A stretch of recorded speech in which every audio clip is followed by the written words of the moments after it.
All right, I'm speaking today with Joey Lee from Strawhouse, which is a act out of Asheville, North Carolina, right? Yep. How are you today? Oh, I'm doing pretty good. It's a nice sunny day. It's 72 here, so it's really nice. That's exactly what it is here, actually. Heck yeah. Yeah, it's been nice fall weather here lately. I'm sure in Asheville it's even more. I was up on the parkway the other day. The colors are, it seems like it's hit early this year. Usually it hits in November, like late or early November, late October, but it hit about maybe a week and a half ago, which is a little early, but so beautiful. The colors and for fall here. Yeah, I love it up there, man. Uh, I want to come out there and play some more shows. I played a show out there a couple months ago. It was still summertime, but I really have never really got to do much in Asheville in fall and winter. Seems like the Yeah. time to be there.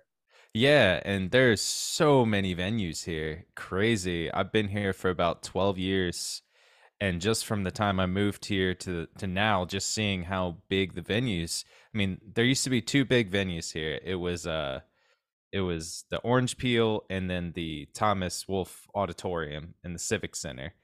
They're kind of connected in some ways. And that's it. And now there's huge venues. Now Rabbit Rabbit's here hosting Jack White last week or a couple weeks ago. Big venues. Huh. So it's grown so much. The medium sized venues have grown too. There's a few like listening rooms, some music halls. Then there's also a lot of smaller venues. So it's like a really runs the gambit of great venues here to play in Asheville.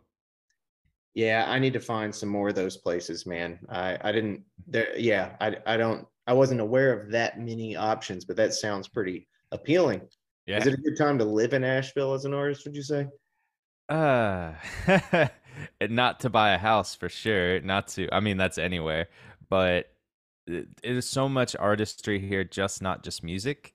It's really nice to see. So, like, there's a lot of painters, there's a lot of sculptors, there's a lot of that here. But for musicians, I'd say, yeah. The disparity between how much you get paid and how much living here is pretty huge. But most everyone has, you have that side job or, part-time job to help you live as a musician. But it's nice to live here because the community is great. There's so many musicians here. There's so many people here to talk to, hang out with, and it's not really, there's not really competition, so to speak. They're just everyone kind of tries to help each other out and plays with each other too. So it's really nice.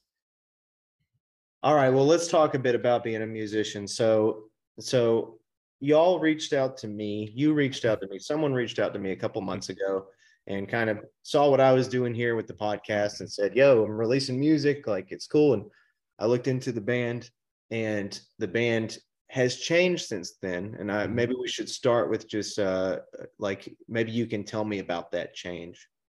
Yeah, so when we first started the band was about late 2020. We kind of were not really doing much in 2020. I wasn't. So me and my friend Matt, who were just, he played and sang, and I played and sang, and we both just got together for a jam and decided like, hey, wrote our first song we recorded, and we're like, hey, this is pretty good. This is fun. So we just kept jamming together. Went through and wrote 6 to 8 songs, started recording, loved it. And then, we were playing and playing. And then after a little bit, me and Matt kind of decided that it wasn't working well. So it kind of just had a little splits. That was more recently than anything. So I kind of took over as the sole person in the band for Strawhouse, the singer, guitar player. So it just we kind of went through a little split, just wasn't working at the time. So So how does it feel like to be on your own in this thing? Are you used to being a soul like are you used to playing that role like a front person? so no, I am not. I had a band I was in for about 10 years when I was about from 18 all the way until about 28. For a while, I'm 34 now, so a little while ago. That band was like a five or six piece usually. So it was me. I just played lead and rhythm. We had another lead and rhythm guitar player, so two. Then the singer was the piano player, and So we toured around. So I'm not used to being by myself in the band, nor the front man. Yeah. But I have done 3 shows since the split singing myself with very little time to prepare in between. So learning the songs, learning the lyrics, learning everything. And I was, obviously nervous, but I just went and did it because I was like, I got to do it. We have these shows booked, and from the feedback from the audience, from friends, from people, said it was great. Said I did great. Said voice sounded great. So I was, just happy with it, and started being happy with it. Started recording a little bit, and started being like, oh, I think I can do this. It kind of gave me the confidence I needed to push out there and really just go ahead and take it on my own shoulders for this. So it's kind of helped. This might be a weird question to ask. I'm not trying to pry on No, it's anything good. weird, but like, I guess what, in being in that situation, what made you stick with the vision of Strawhouse instead of, say, go off onto a different thing or use your own name or anything like that? I've never ever wanted to use my own name Really? as a solo artist or whatever it is. I do plan on building the band back out eventually. I plan on getting bass, drums, piano player, um, and maybe a extra singer. Obviously, have some backgrounds and maybe another singer as well, but not as a front. Just kind of as like background, maybe 1 or 2 songs. Um, I love the sound of Strawhouse. We had already recorded a lot of the music for the sound, and I had done me and the producer of the album had done all the music.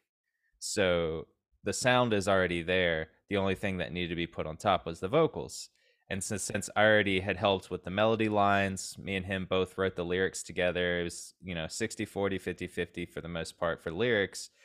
The songs are great, and I didn't want to change it, and I still wanted to keep Strawhouse going because I had done honestly so much work on the business and so much work on the Instagram, so much work on everything. I didn't kind of want to stop the motion for it, and I can keep it going with it.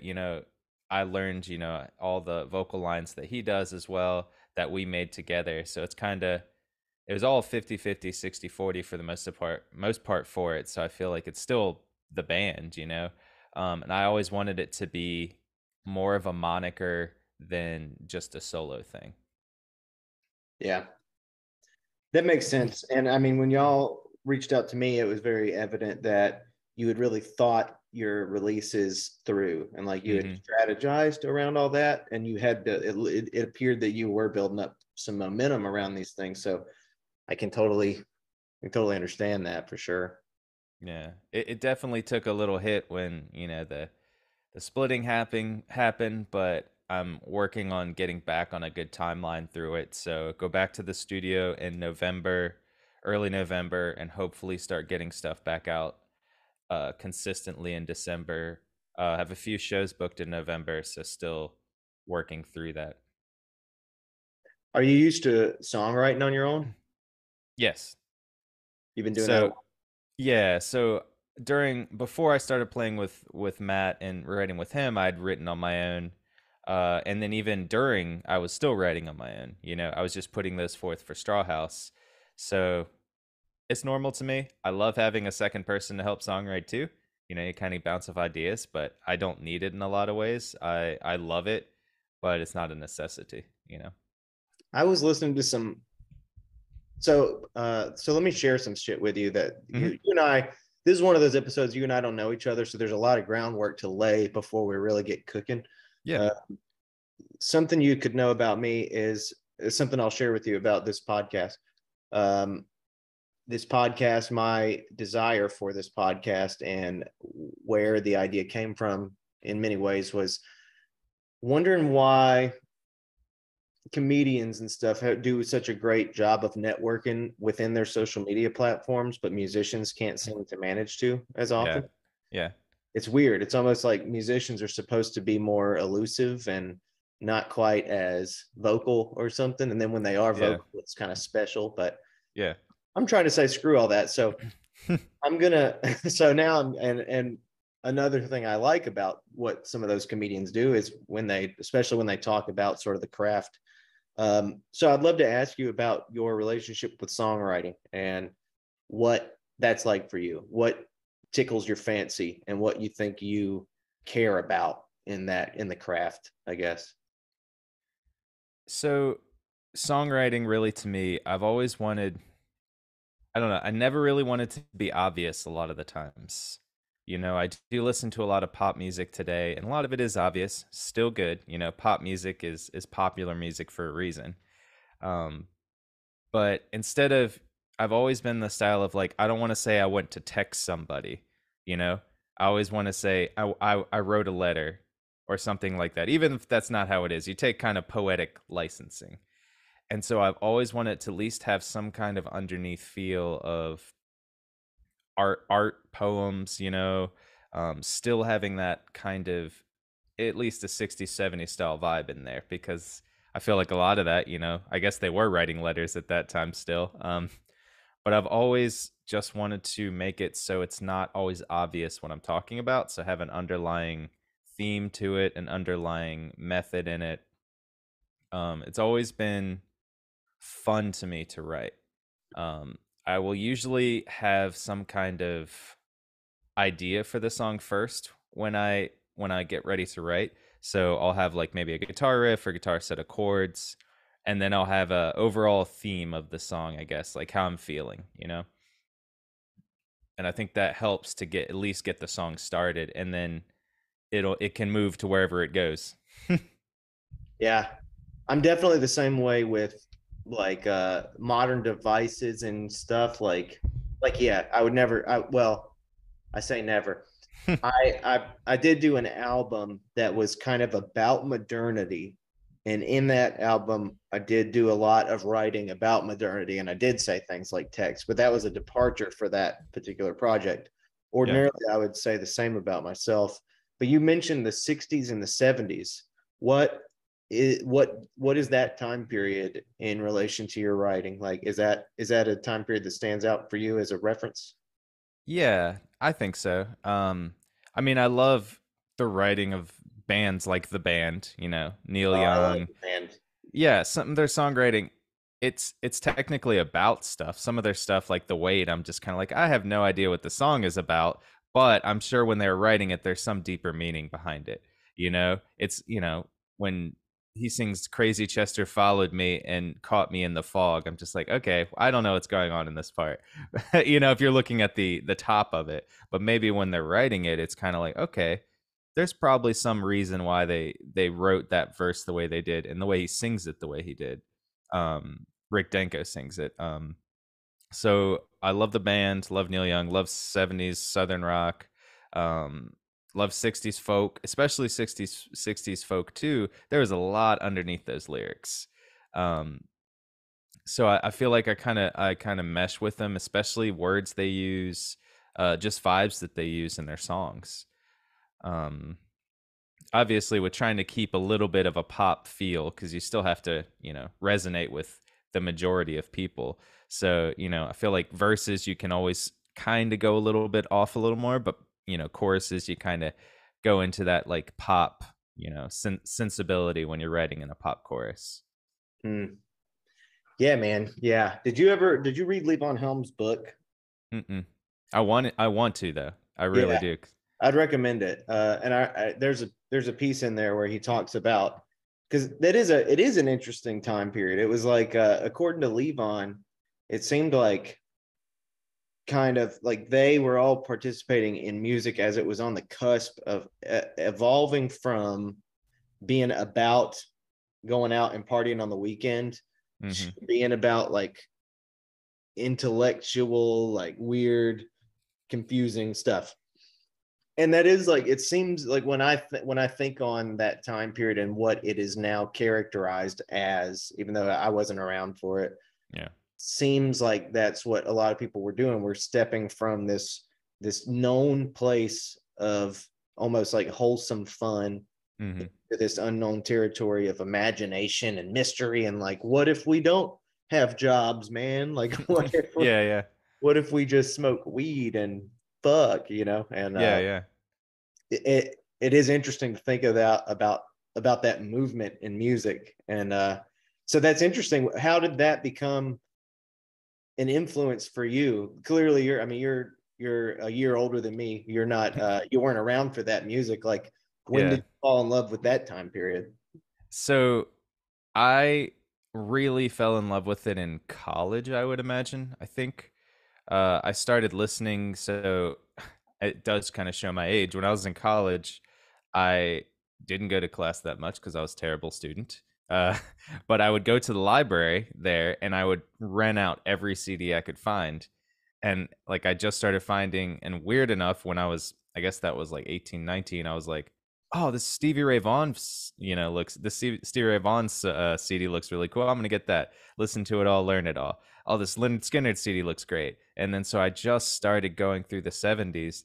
And I kind of before that had like a 80s like metal phase. I guess it was more like obvious. I feel like as you play guitar, you kind of like you move through phases as you learn more about playing guitar. So you start with like the easy 80s metal phase. It's not easy, it's fast, but it gets your dexterity up, learning how to write songs like that. And then I started moving into more Stevie Ray Vaughan, just like guitar solos, playing like that. And then after that, I kind of moved into songwriters like Jim Croce, James Taylor, and started learning, more of that folk style. And then so that kind of started developing my songwriting prowess of being like, oh, like how are they using these chords to get to bridge to the next like a bridge or moving to a chorus or something like that. And then after that, I started listening to the lyrics and then going from there, going, oh, that's cool how they wrote those lyrics to mesh into this chorus and to this bridge. This bridge leads back to the chorus or stuff like that. So I feel like when I was in college, I really started getting into depth of the songs and how they move through them, how the lyrics and chords progressions helped. Yeah. So do you think of yourself as more of a songwriter or more of a guitarist, or is it balanced? So I'm in a weird spot, I think. So for when I played with my old band, like I helped write the songs, not as much lyrically, but I still did with my old band. But I wrote most of the guitar parts and leads and stuff like that. So that was kind of how I viewed myself at that time, as I was like a guitar player slash songwriter, but like 70-80% guitar player, 30% songwriter. Now I kind of am trying to flip the script and be like 80% songwriter, 20-30, 70-80% songwriter, 20-30% guitar player. And it's a hard thing in your mind to do because, after you've done it for so long, like guitar, I solo, I don't do that as much anymore because I'm still trying to, make songs, try to get songs right. And as playing by yourself, it's kind of hard to do that too. But I really am flipping the script. So now I'm 70-80% songwriter, 20-30% guitar player. Yeah. Yeah. And Yep. it's fun, honestly, because it's another side of your brain to sing, Yeah, and I would guess like, well, maybe writing. I would maybe writing words planned out is the same function as doing that in like doing that melodically with Mm-hmm. guitar, but still, it seems like a totally different skill set to express. It is. And I've always like my wife has told me, she's like, you've ever since she's known me, we've been married for about 9 years, and she's like, you've always been a great writer. So she's like, you need to like do that more. So as I was, we were married and I was just kind of going through COVID too. I started writing, maybe short stories at first and then writing like seriously. And then I started writing songs again after my hiatus from the last band or something. After I went through that, um, I had just started songwriting, and it Mm. kind of worked. And I just started, my wife liked the songs. I was only playing them for her, and then I'd play them for a few other people, and they're like, these are pretty good. And so once I started getting into the songwriting with Matt, we started doing that and would just write these songs, that turned out to be the 6 songs that we're going to be releasing slowly. And we obviously we thought they were pretty good, and most of the people around us thought they were pretty good. Our producer got them when he in the studio, and he's just like, these are good. I'm going to put the icing on the cake. And that's how I always kind of talk about when you go into the studio, the producer puts the icing on the cake to your like base level cake. Mm. Yeah, I tend to scrape icing off of cake. I think that might be true for the way I record music too. Yeah. Yeah, it's a very raw process for me sometimes. Yeah. I want to hear more about the writing though. I'm Hmm. interested that it started with short stories and then kind of evolved back into songwriting. Yeah. Because I mean, short stories. I don't know. There could be anywhere from 200 to 800 to 2,000 words in a short story, whereas a Yeah. song that was kind of a more confined thing. Though a song has more complex dimensions to it, arguably. Yep. What made you start with short stories? I just would start for things we did, or I'd start feeling just writing how I felt, you know. A lot of times would just be it started with just writing how I felt. And then I started writing stuff like kind of motivational stuff for people, and then it was going into stories of random creativity of just something I would make up during the day of like a just a random story, you know. And that was just something that happened. Like, it was just a natural progression. I don't really know how it started, to be honest. I was just bored and like had a lot of emotions coming out because, you know, COVID really just sitting in the house, we weren't doing anything. So me and my wife would take walks at the end of a day, but in West Asheville, but we didn't really do much else. So it was kind of just something that happened. And then slowly I picked up a guitar and was just playing, and kind of, I think at first I put a short story. I can't even remember what the story anymore, but I put a short story to just started singing over it and singing over just guitar chords of the story, and then it kind of morphed from that into like the next thing I did was I started writing a song. That's so weird. It was a weird thing that happened to me that it was, I guess it kind of feels like it was meant to just go from there, you know. So I just started writing a song, and the song started coming out, and then yeah, they came out. I guess I had a lot to say that I hadn't said in a long time. I also don't see myself as like, you know, I'm not a huge talker when it comes to emotions. So my thing is I will write my emotions out pretty easily and very succinctly. So I think that's also helped me in songwriting as well as, so I think that's also moved towards it and helped me go through songwriting better. Hmm. Interesting. So let's Hmm. talk about these songs. Hmm. So uh I guess I mean one question leading into this portion might be, well, never mind. You can just tell me about this project that you've had mapped out and what you've released so far and all that. Yeah, so we released our first single September 2nd, I think was the date, was called It Was Beautiful. This was actually the first song we ever wrote, or Strawhouse has written, and it was the first practice that we had together, and it turned into this song. And this one was on, you know, one of our best songs that we really loved. Super sad, kind of funny, super sad. And then we had a music video just released for this song as well. That released at Music Video Asheville on October 5th. Wait, And what so, is music video Asheville? so Music Video Asheville is just like an awards kind of thing. So like they basically choose 30 music videos that they release, and we'll do like kind of like an Oscars kind of thing where they have it and they show all the music videos that they are setting to release. Then they give a few awards, like they have a best costume award, best production award, best director, best cinematographer, fan favorite, and stuff like that. So it's a really cool like kind of red carpety event, and it released, that was our first release. And my wife, who's does video for Peak of the Mountain Productions, that's her company, she did the music video for it as well, and is really great music video, and so we really enjoyed it. And I actually waited to see it at the award ceremony on the big screen before, so I just trusted that she did a great job, which she does. So, and it was nice. So we released the music video for that song there. We have 5 more songs that are going to be starting to release, I'm hoping, in December.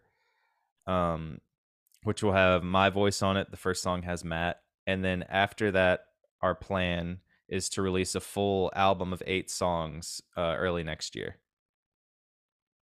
Gotcha. So what I was going to ask, and I guess I will Mm-hmm. still ask, Mm-hmm. is of this project, like I guess how much of it is your writing? Like how like is it easy to is it easy to say which ones you primarily wrote, or did you do a lot of co-writing? Did you both do a lot of co-writing on these songs? For the 6 songs, I would say it was about, I did the music. I did probably about 60% of the lyric writing on these songs. So all 6 of them are co-write, just for the lyric writing. Mhm. Um he's going to get full credit for them, 50% of the royalties, everything like that.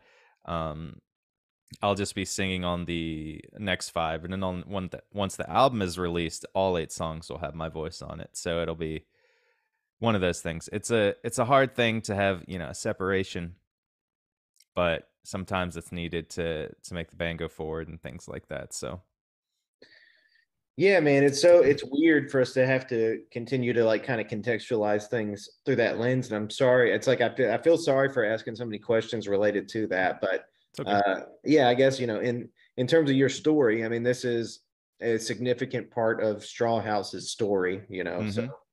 it just is what it is, I guess. Yeah, and at the moment, I am glad we're a newer band, so it's kind of good to to build later. If we were touring stadiums, it'd be a big difference than if we're we're not having many shows right now to start out. So next year, I do plan for Strawhouse to be playing a good amount, to be touring, to be out there.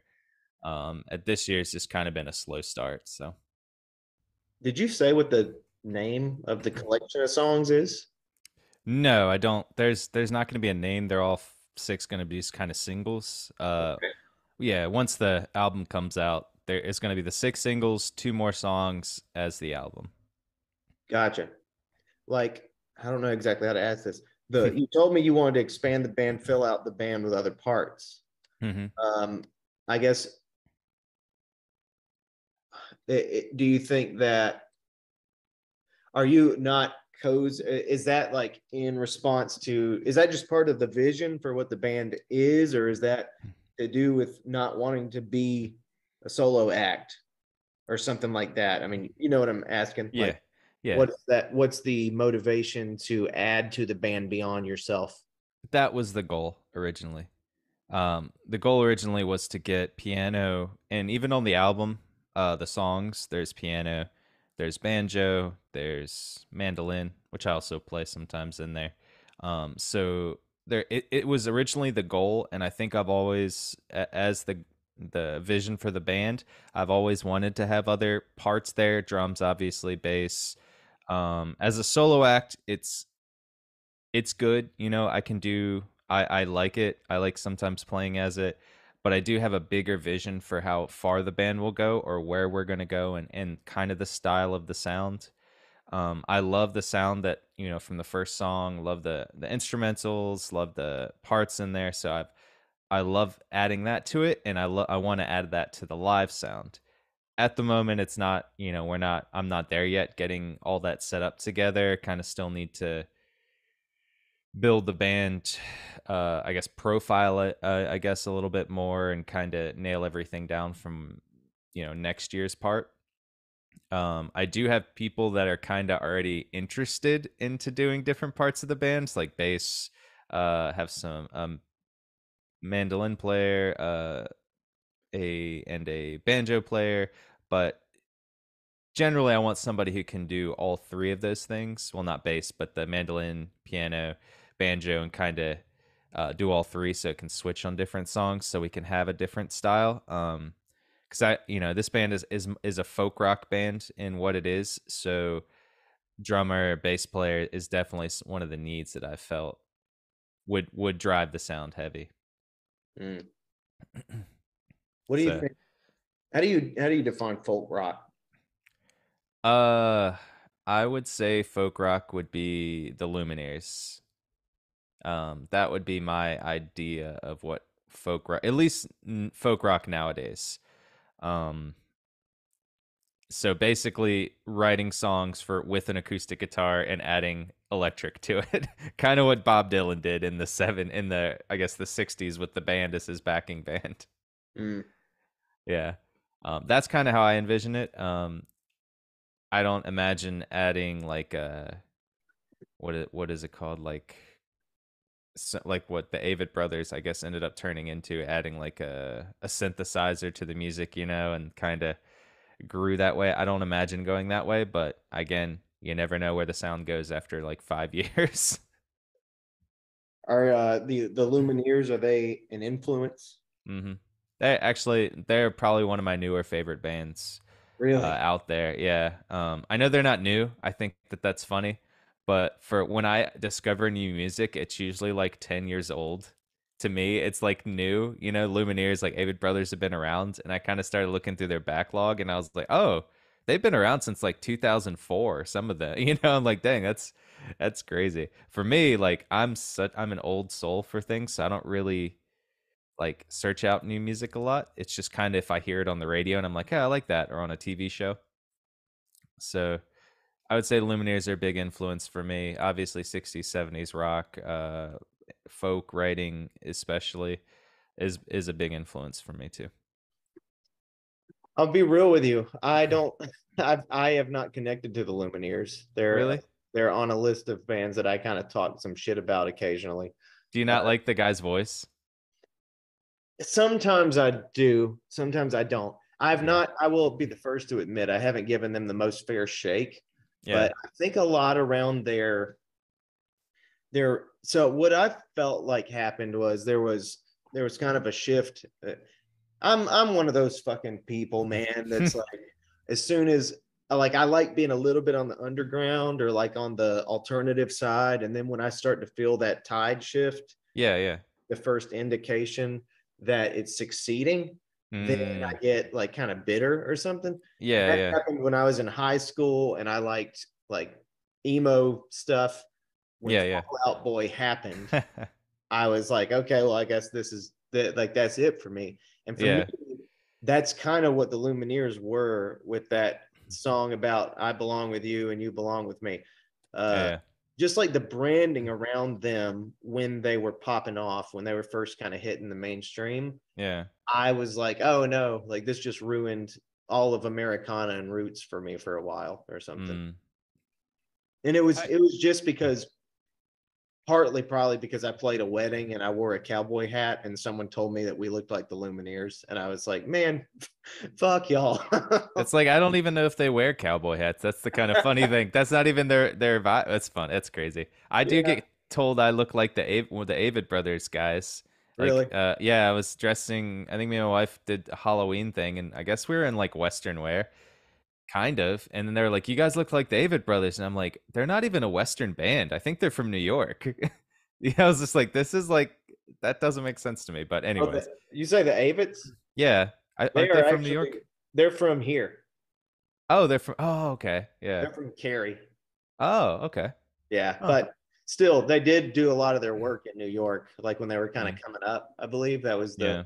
that was the story. I think they went and ran around with Langhorne Slim for a while up there or something.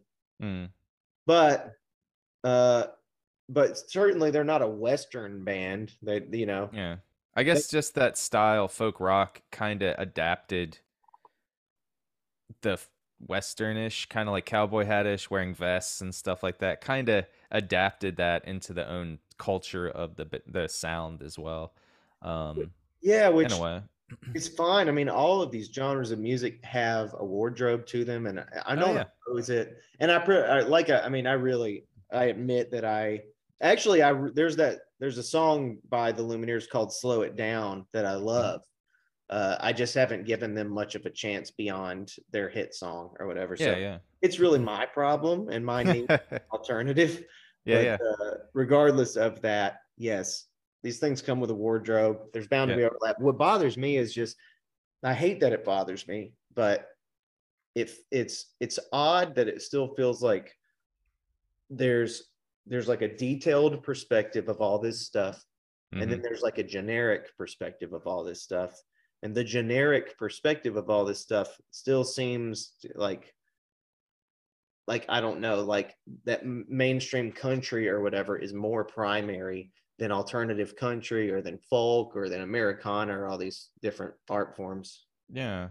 Hmm. I mean, there's it's interesting to say that country is like the top, you know? And I guess it does kind of make sense. It's top for the industry, I would say, because of the jobs that are put into it. Yeah. Because with folk and rock and bands like that, it's usually one person. It's usually a band, you know? It's usually just the people in that band that benefit from it. But when you're looking at a lot of mainstream country, it's you have all the studio musicians that are in there. You have all the producers that are helping. You have all the extracurricular songwriters, and you don't see that other than pop, you know, other than like pop is a funny word because it's just popular music, and country is also pop. um it's you don't see it as much in other like rock, you know, you don't really see a lot of extracurricular songwriters. You don't see a lot of, it's usually just the band. um the same for the musicians on the album. It's not a lot of extracurricular musicians, it's usually just the band. So I feel like country kind of benefits a lot of the extra people on the outskirts of it because there's so many songwriters in Nashville. There's so many songwriters around the US now, around the world, that are writing and sending them to Nashville being like, "Hey, check out these songs, they could be a hit." And so there's just so much industry around it, you know, besides just the small, I guess, nucleus of the band in like rock or folk.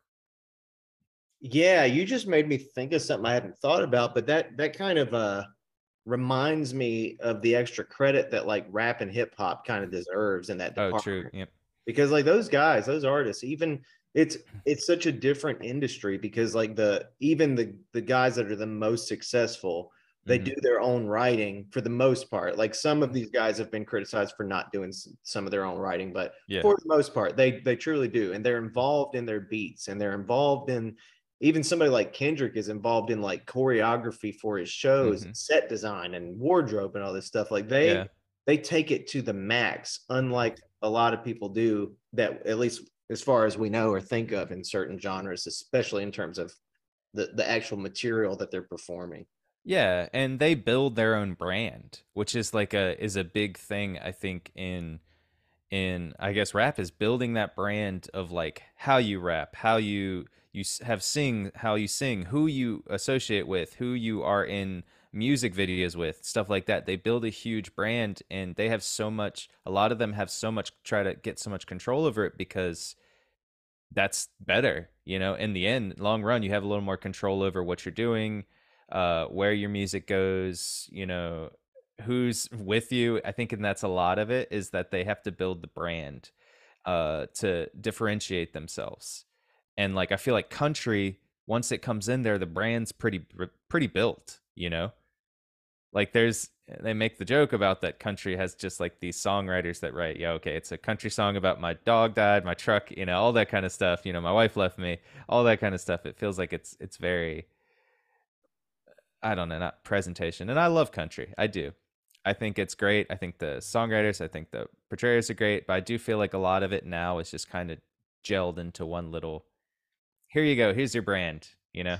Yeah, it's silly, and I'm not hating on it either. I grew up on that stuff, but I grew up on like that stuff in the 90s, and at that time I would argue that the culture still, there's a little bit of craft within it, even though it was on the cusp of kind of erupting into the mainstream monster machine that it is now. Yep. But now, truly, man, I will flip around the radio sometimes. I will see what is happening on country radio, and like it's like it's just so shocking. You can't listen to those songs without hearing them like almost subliminally like tapping into people's subconscious, like by promoting the radio within those songs. Like Hmm. every other song, they're talking about how much they enjoy listening to the radio, and I'm like, That ooh, that's creepy. they put on a Merle Haggard song. They put on a Waylon Jennings song. They put on a um, what's his name? The old guy who died in his Lincoln in West Virginia. Hank. Hank Williams. All Hank song. And it's just Yeah. like they all do that. And almost every country song, I'm like, okay, like, we all love listening to those songs.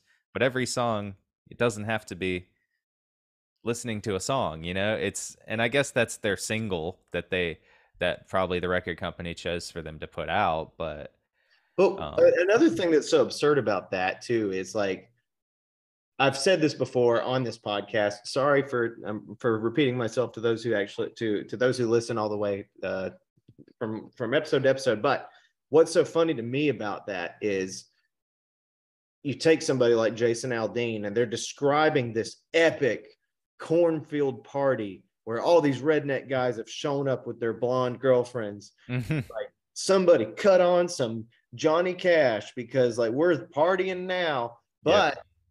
like if you actually listen to Johnny Cash, it's really somber, like don't chicka don't music. It's very railroad music. It's Yeah. about John Henry and about like friggin' like I mean, even Folsom Prison Blues is a railroad beat of a song that you're just not gonna you're not gonna party to. No. Music that Jason Aldean and that Florida Georgia Line and Luke Bryan, the music that these guys make is fitting for those damn corn parties. But Yep. the music that they claim to be listening to just wouldn't be. No, and it is, you're right, and that is a great point. It's somber, and even in his upbeat songs, it's still sad. The lyrics are still so sad. Yeah.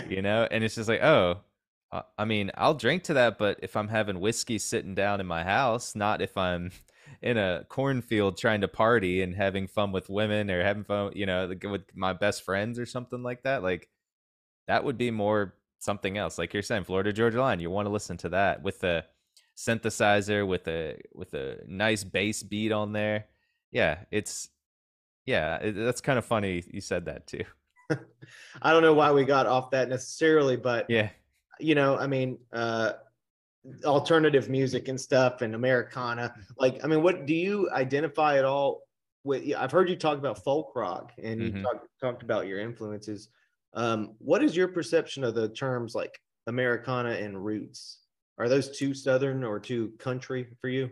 No, I love Americana. I would say we kind of have roots, I guess, more Americana parts in the music that we're writing. Obviously we're using banjo in some of the songs. It's always hard to describe to me the difference between I guess more Americana roots and folk to me. I guess I don't really see a difference in my mind. Is this like all the same? It's not all the same, but it's very similar in just writing styles, I do think of folk sometimes as like rambling on, talking while you're singing, which I haven't done yet or don't know if I will do while I'm singing. But Americana, I feel like is the band. I feel like is the quintessential Americana band. They're just it's very gritty. There's like it's very raw. All the stuff that they sing is very raw, and like Levon Helm's voice is super raw, and everything about it. And there's so much emotion there. There's so much. It's not as I would say, yeah, just processed. It's not as processed as a lot of stuff is. So I feel like for me, it's hard to describe the difference between the two. I know what you mean. Yeah.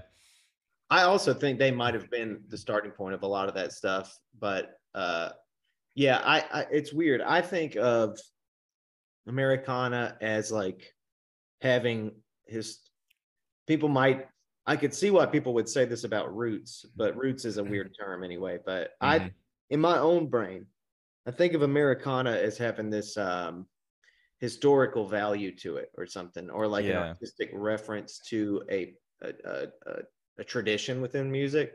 So I think of like like walking jazz bands in New Orleans versus not versus, but I think of them as much of the Americana culture as I do like string bands in the Appalachian Mountains or whatever. Yeah.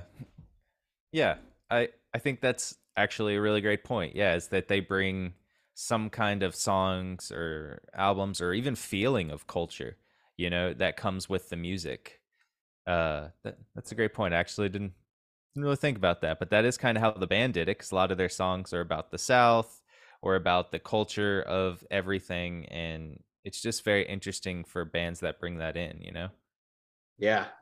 Yeah, I really do. I think that's a thing. That's at least what I see the value of Americana.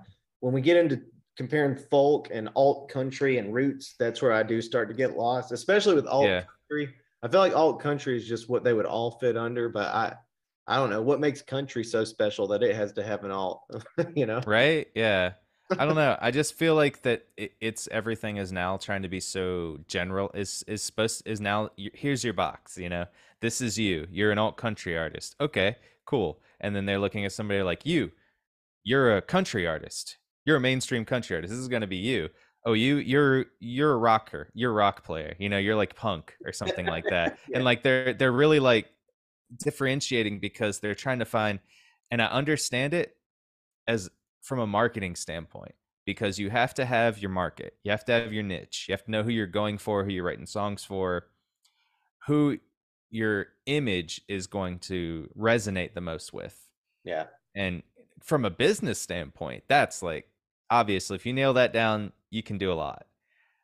But as a musician part of it, you're kind of looking at it like, well, I don't really want to be classified as just a country artist or just an alt country artist. Maybe if I might want to do some rock, or I might want to do a punk song or something like that. Um, it's such an interesting thing, but it's so engrossed in the business that you kind of have to play a little ball with it and kind of have to mold a little bit, because obviously your people that are listening to your music are not going to sit there when you first begin, and you're not going to go from a metal song to a country song to like a pop song. It's going to be very hard for somebody to follow you and people to, I guess, what's the word? People to really dig into you, and really want to go see you if you're just presenting so many things. It's very hard. Yeah, yeah, I could see that. Do you think of yourself as somebody who's like business minded? I am a mix. Yes. I do go through a business minded, yes, because I also have done SEO for search engine optimization with a friend of mine. So I kind of like try to see that side of the marketing part of it. I was like, oh, okay, I know I need to market myself. So I do think of that as well. But I do have to turn off sometimes of how each side works, especially when I'm trying to write a song. I can't think of the business part of the song. I have Yeah. to think about how that song's going to make me feel, or how these words are going to make me feel in the song and stuff like that. So it's always a mix of like, I have to turn one side off to do the other. So, I have a hard time with that myself, particularly thinking of music as a business. And a good friend of mine is always trying to tell me that. He's trying to say, just think of this stuff as a business. And he's doing that stuff pretty well. He's succeeding, I think, as a business person within the industry, to my standard anyway. But yeah. it's hard, man. It's hard when you've believed for so long that like these art forms are some sort of expression of your actual person. They're like who you Mm. are and stuff. And when we're talking about genre, that's what I'm thinking about. It's like it's limiting. It's limiting as a person to think of yourself as, well, I'm a country person. What does Yeah. that mean? Like you never go to cities and enjoy being in cities? Yeah. Yeah. You're a rock person. Does that mean you have to wear black t-shirts all the time? What about when you're Yeah. like mowing the yard and Yeah. you're Yeah. like it's hot outside? Yeah, Yeah. less of a rock person. It's like it's these identities and stuff are strange. And so then when in business, what I've been like realizing lately is that is what people do. They kind of allow their art to be separate from their person just enough to define it into a market and sell it. And I find that really difficult, man. It is very difficult. And so when we talked earlier about being a solo artist and using my name as a solo thing, that is also part of it, is that I'm trying to keep up the little bit of wall that there can be, even though right now I'm the only one in the band. I'm still trying to keep up that moniker and little bit of wall of like, hey, if I put out a song and maybe someone doesn't like it, I mean, obviously, as an art, you want everybody to like it. You know, you want everybody to be like, yeah, this is great, this is amazing, thank you so much, or enjoy it or resonate with it. And if they don't, you kind of have to deal with that in your own way. So like at least for the band artists, you can keep it as like a little bit of a wall. And I think that's why a lot of people do monikers too, for just a name that they're using. It's not their own. That, and it kind of keeps, if you get huge, it kind of keeps crazy fans away, I guess. Yeah, yeah, I guess so.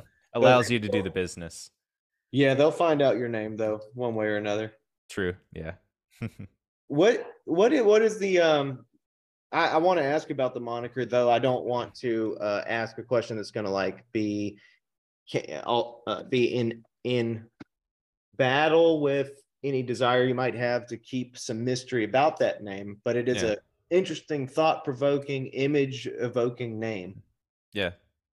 So Strawhouse, the name, was built from back in the 20s. So in the 1920s, when they used to have circuses, they would have these huge tents, sell out the circus, right? So the idea is once they sell out the circus, they go, okay, well, we don't have any more seats left. We got to put some straw bales in there so more seats could be filled. And so the idea for us when we created it was like, it's going to be hopefully the self-fulfilling prophecy is that we'll start selling out places. Just a cute little idea, of that. Like we go to a place, we sell it out because they'll need straw houses. They'll need straw bales, which is a straw house, and sell out the venue and stuff like that. So, and we also like we kind of like the idea of it. And I guess going towards the folk / kind of Americana, it does have a kind of gritty kind of Americana sound that we kind of thought fit the way we were writing, the way we were playing. So it all kind of molded into one. Yeah, I like that, man. And I love Yeah.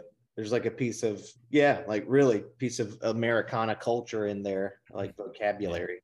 Yeah. And from my side of it, I was born in a small town, Culpeper, Virginia, which is just this really, yeah, I mean, it's not super small. It wasn't like 2,000. I think it was like 20,000 or so.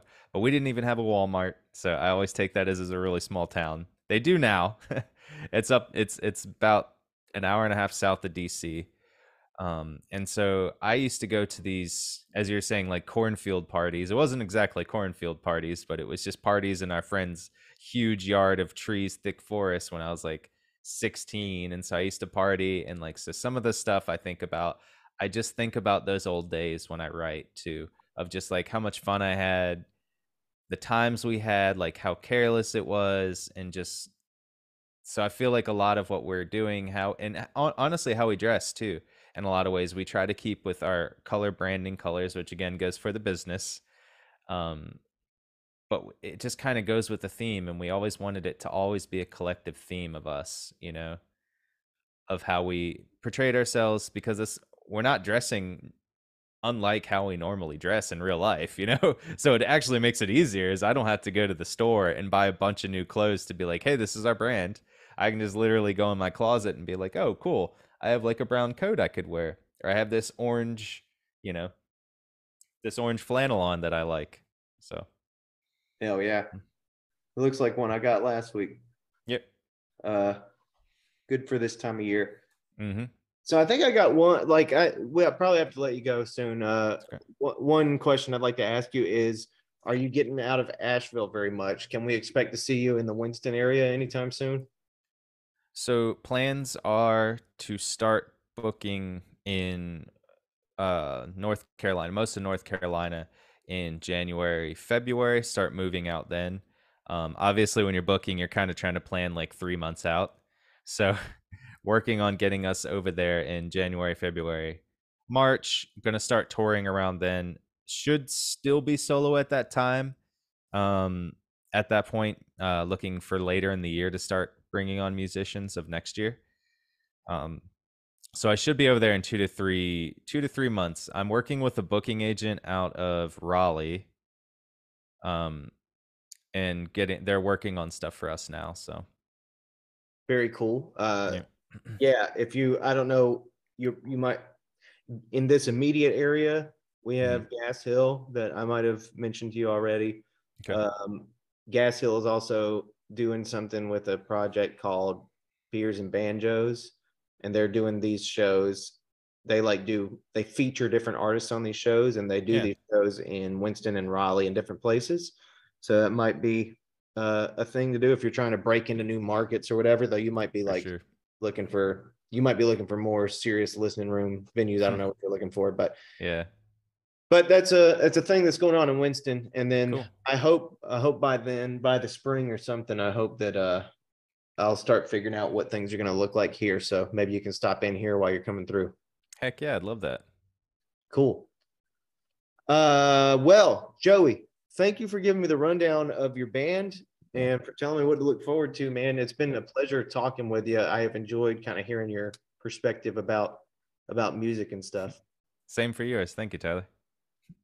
Cool, man. We'll stay in touch, Yeah, and I will be looking, like, send me some stuff whenever your new singles come out, and I'll give them a listen. I'll share them on the Red House stuff and all that. perfect. Thank you, man. Awesome, man. Well, have a good rest of the day, and hope to talk to you soon. All right, you too.